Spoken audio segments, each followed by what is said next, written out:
1962 11 जून की रात 3 लोग अमेरिका की सबसे महफूज जेल से फरार हो जाते हैं। उन्होंने अपने पीछे कुछ ऐसे सबूत छोड़े जो आज तक FBI की हैरानी का बाइस है। FBI आज तक हैरान है कि किस तरह 3 कैदी अल्कातराज जैसी जेल से कुछ खुद बनाए गए औजारों और नकली सरों की मदद से फरार हो गए और आज तक ना मिल पाए।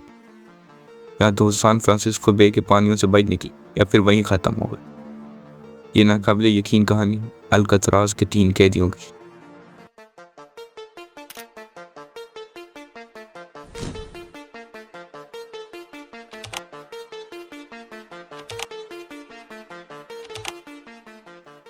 सैन फ्रांसिस्को बे के एक जजीरे पर मौजूद ये जेल अल्कातराज को नाकाबिले फरार जेल कहा जाता था। ये जेल इस वजह से भी इतनी महफूज समझी जाती थी क्योंकि इसके आसपास पानी ही पानी था। इस जेल से फरार होना बिल्कुल ही नामुमकिन था। इसी जेल में अमेरिका का सबसे बड़ा माफिया गैंगस्टर अल कैपोने और द बर्डमैन रॉबर्ट स्ट्रॉ जैसे कई मुजरिम कैद थे। लेकिन कोई सोच भी नहीं सकता था कि इस किले जैसी मजबूत जेल से 3 कैदी बआसानी फरार हो सकते हैं। इस मंसूबे का मास्टरमाइंड फ्रैंक मॉरिस था। ये कोई आम आदमी नहीं था। कहा जाता है कि इसका IQ लेवल 133 पॉइंट्स था, जबकि एक आम इंसान का IQ लेवल 85 से लेकर 115 के दरमियान तक होता है। इसके साथ साथ ये एक तजर्बाकार चोर और बैंक रॉबर था।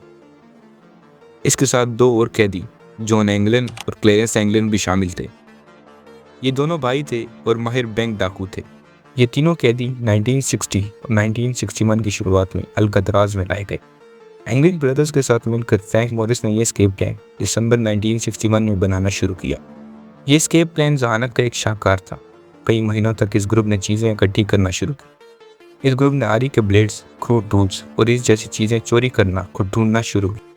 सबसे पहले उन्होंने वैक्यूम क्लीनर की मोटर के जरिए एक ड्रिल मशीन बनाई कि वैक्यूम क्लीनर जेल की सफाई के लिए मौजूद थे।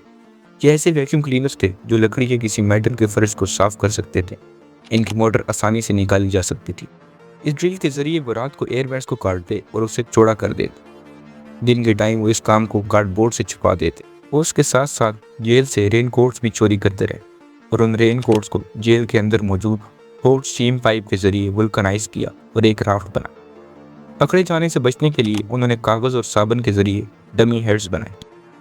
11 जून की रात अपने 6 माह तवील एस्केप प्लान पर अमल करने का वो तीनों अपने सेल्स के एयरवेंट से निकले और ऊपर वाले कंपाउंड में पहुंचे। वहां से ऊपर रूफ 30 फीट थी। उन्होंने पाइप्स की मदद से ऊपर चढ़ना शुरू किया और रूफ से बाहर निकल आए। उस वक्त में उनके बनाए गए डमी हेड्स अपना काम कर रहे थे। ये लोग ने सेल्स को चेक किया और हेड्स के मौजूद होने पर उन्होंने उन तीनों की गैर मौजूदगी की तरफ ध्यान ना दिया और नाइट चेकअप करके चले गए। दूसरी तरफ वो तीनों रूफ से नीचे उतरे और जेल के जंगले को पार करते हुए आइलैंड के किनारे पर पहुंचे। अपने तैयार करदा राफ्ट को सैन फ्रांसिस्को बे के पानियों में डाला और जमा देने वाले पानियों में एंजल आइलैंड की तरफ रवाना हुआ। सुबह होते ही चेकिंग के दौरान उन खाली सेल्स को देखकर जेल हुकाम ने अलार्म बजा दी। एक शदीद तलाश शुरू की गई जिसमें FBI, US coast guards, US marshals, local law enforcement और अल्कातराज का स्टाफ शामिल था, लेकिन उन तीनों का कोई सुराग न मिल सका।